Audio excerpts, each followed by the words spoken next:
하나님의 은혜가 여러분들 가운데 함께 하시기를 주님의 이름으로 축복합니다. 예수께서 십자가에 달려 죽으셨습니다.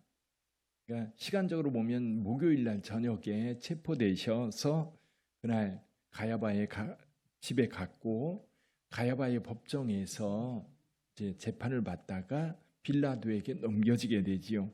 그래서 빌라도에게 넘겨져서 아침에 사형 판결을 받고 십자가를 지고 골고다 언덕으로 올라갑니다. 이게 지금 골고다 언덕 성묘교회라고 그러지요. 성묘교회는 그 교회 가다가 이렇게 보면 옛 성벽이 이렇게 있고 더 늘어난 부분이 있습니다. 그런 경계들이 있는데 거기 에티오피아 교회들도 있고요. 제9처소 이렇게 지나다 보면 있거든요. 성묘교회가 있는 자리는 채석장이었을 것으로 봅니다. 그래서 이제 교회 지하에 가면 돌을 떠냈던 흔적들이 있고요. 그리고 돌을 떠냈던 흔적들이 있을 뿐만 아니라 그 돌 떠낸 흔적이 해골처럼 보여서 해골의 곳이다 이렇게 불렸다고 해요. 그리고 이제 십자가가 달렸던 거기에 보면 바위가 터져 있는, 바위가 갈라져 있는 그런 모습을 볼 수 있게 되죠.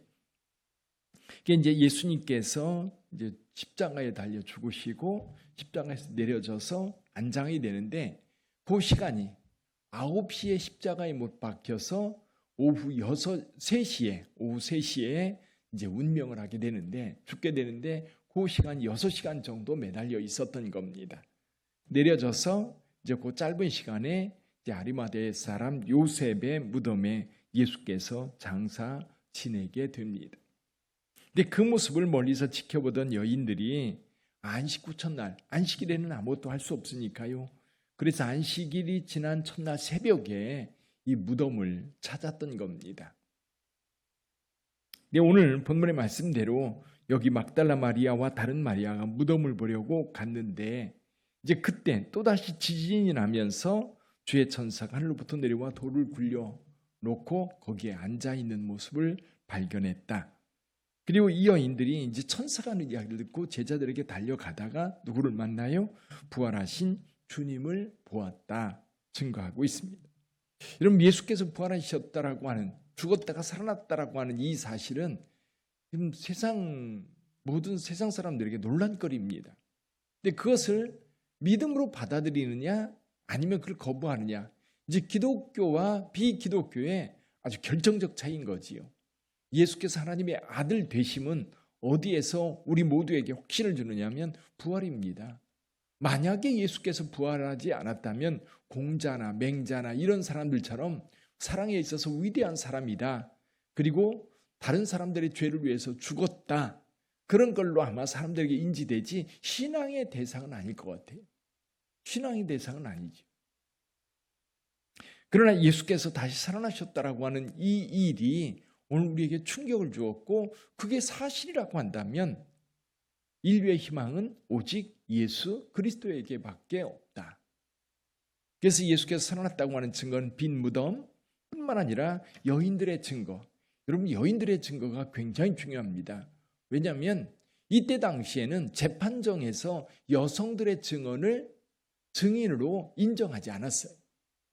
어떤 사건의 증인을 서게 될 때에 어린아이나 노예들이나 또는 여성들은 증인의 자격이 없었어요. 그럼에도 불구하고 처음 예수 부활의 증인으로 여성들을 내세우는 것은 사실이기 때문에 그렇습니다. 사실. 여성들이 경험한 첫 부활하신 예수님을 만났던 그 경험은 거짓이 아니라 꾸며낸 얘기가 아니라 진짜이기 때문에 첫 증인으로서 여성들을 이야기하고 있고요. 뿐만 아니라 예수님의 제자들에게 나타났던 사건, 마태, 마가, 누가, 요한복음에 골고루 기록되어 있습니다. 그리고 나중에 사도 바울도 이제 부활하신 주님을 만났다고 분명하게 증거하고 있죠. 그 부활하신 주님이 이제 이 땅에 계속 계시는 것이 아니라 이제 40일 동안 이 땅에 머물다가 이제 승천하십니다. 이제 마지막으로 예수님께서 제자들에게 한 가지 부탁을 해요. 그래서 오늘 저와 여러분들에게 삶을 살면서 가장 중요한 말은 언제 할까? 가장 중요한 말. 사실은 가장 중요한 말을 제대로 하지 못하고 이제 떠나는 경우도 종종 있지요. 그때는 언제예요? 헤어질 때입니다. 그죠? 가장 중요한 말은 헤어질 때. 근데 이게 잠깐 헤어질 때는 그렇게 중요하게 생각을 하지 않습니다만은 다시는 만날 수 없다라고 생각을 한다면 아마 우리의 말이 달라질 거예요. 그 사람과 어떤 관계에 있느냐에 따라서 우리가 하는 말들이 굉장히 진지해질 것이고 중요해질 거예요.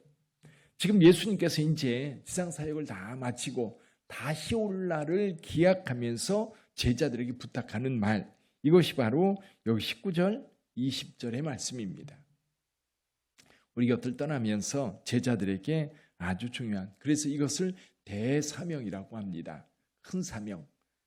예수님께서 마지막으로 제자들에게 부탁하신 말씀이지요. 우리 한번 같이 읽어봅니다. 18절부터 읽어봅니다. 18절부터 예수께서 나와 말씀하여 이르시되 하늘과 땅의 모든 권세를 내게 주셨으니 그러므로 너희는 가서 모든 민족을 제자로 삼아 아버지와 아들과 성령의 이름으로 세례를 베풀고 내가 너희에게 분부한 모든 것을 가르쳐 지키게 하라. 볼지어다 내가 세상 끝날까지 너희와 항상 함께 있으리라 하시니라. 할렐루야. 예수님께서 이제 마지막으로 제자들에게 부탁하는 건 뭡니까? 너희는 가서, 가만히 있지 말고 누군가 오길 기대하지 말고 가서 복음을 전해라. 그래서 우리가 어제 오후에도 사도들 이야기를 했는데 사도들은 예루살렘에 머물러 있지 않았어요. 다 흩어졌어요. 다 흩어져서 어떤 사람은 로마로 가기도 하고 어떤 사람은 아프리카 에티오피아로 가기도 하고 어떤 사람은 구레네로 가기도 하고 어떤 사람은 페르시아 지역으로 가고 어떤 사람은 아나톨리아 지역으로 가고 각 지역으로 흩어져서 그들은 예수를 전했던 겁니다. 전혀 들어보지 못한 이야기를 할 때에 사람들이 어떤 반응을 보였을까 궁금해요. 요즘 시대 저희 나라는 교회에 대해서, 예수님에 대해서, 십자가에 대해서 처음 들어보는 사람들 별로 없습니다. 그리고 다니다 보면 어디든지 십자가가 있으니까 어쩌면 우리가 그리스를 여행할 때에 도로 옆에 이렇게 십자가가 세워져 있고 수도원 같은 데 가면 그 이제 바위 위에 십자가가 세워져 있는 게 굉장히 인상적인데 우리나라를 여행하는 사람들은 교회입니다. 교회. 어딜 가든지 교회가 있고 어딜 가든지 십자가가 있어요. 그래서 외국에서 오는 사람들은 대한민국은 기독교 국가구나. 왜냐하면 절은 다 산에 들어가 있고 그렇죠?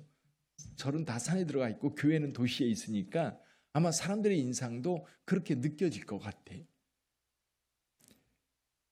그러다 보니까 우리가 복음을 전하는 것은 사람들에게 낯선 이야기를 하는 게 아니지요.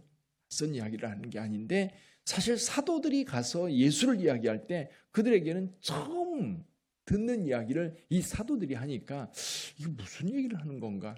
어떤 사람은 관심 있게 들을 거고 어떤 사람은 아예 들으려 하지도 않을 거고. 그러면 100명이 그 얘기를 들었다면 몇 명쯤이나 그 이야기에 반응을 보일까? 아마 거의 반응을 보이는 사람이 없을 거예요. 어떤 분이 선교사로 무슬림 지역에 가 선교를 하는데 평생에 한 가정을 이제 구원으로 이끄는 그런 경우도 있고요. 얼마 전에 읽은 글에서는 5년 동안 단 한 사람의 그 구원자를 얻었다, 성도를 얻었다라는 이야기를 하더라고요. 가진 고생을 해서 5년 동안 정말 열심히 복음을 전했음에도 불구하고 한 사람 회신시켰다. 아마 그게 맞을 것 같아요. 그랬을 것 같아요. 근데 그 예수께서 죽었다가 부활하셨고 그리고 그의 부활, 그분이 승천하시면서 다시 오실 거라고 우리에게 약속하셨고 예수를 믿어야 우리가 하나님의 자녀가 되고 구원받고 하나님의 백성이 되면서 하나님의 보호를 받고 인도하심을 받는다라고 이야기할 때에 그게 확신이 들어갈 때는 이게 이제 목숨 걸고 지켜야 할 신앙이 되는 거예요. 목숨 걸고 지켜야 할 신앙이 되는 거예요.